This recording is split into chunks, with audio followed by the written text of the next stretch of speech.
নমস্কার, আমার আজকের নিবেদন কবিগুরু রবীন্দ্রনাথ ঠাকুরের লেখা অন্যমা।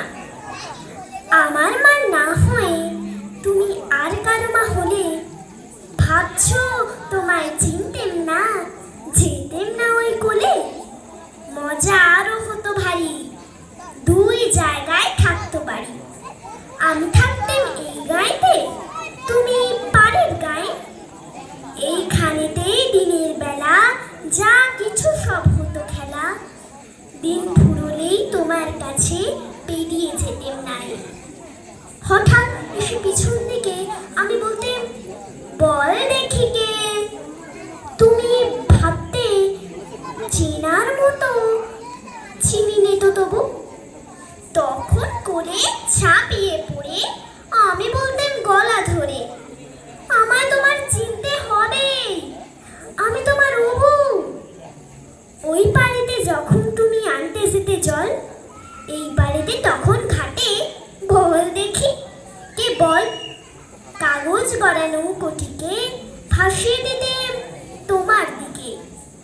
যদি গিয়ে পৌঁছতো সে, বুঝতে কিসে কার।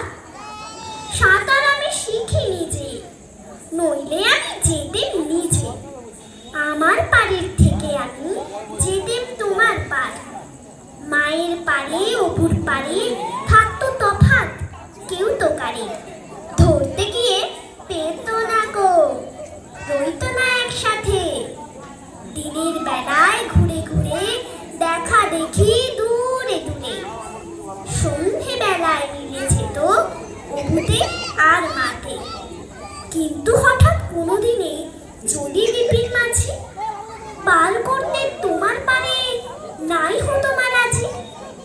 ঘরে তোমার প্রদীপ জেলে ছাদের পরে মাদুর মেলে বসতে তুমি, পায়ের কাছে বসতো ক্ষেত। উঠতো তারা সাত ভাইতে, ডাকতো শেয়াল ধানের খেতে। পুরো ছায়ার মতো বাদুর কোথায় যেত ওরি। তখন কি মা দেরি রেখে ভয় পেতে না থেকে থেকে। পার হয়ে মা আসতে হতোই, অবু যেথায় আছে।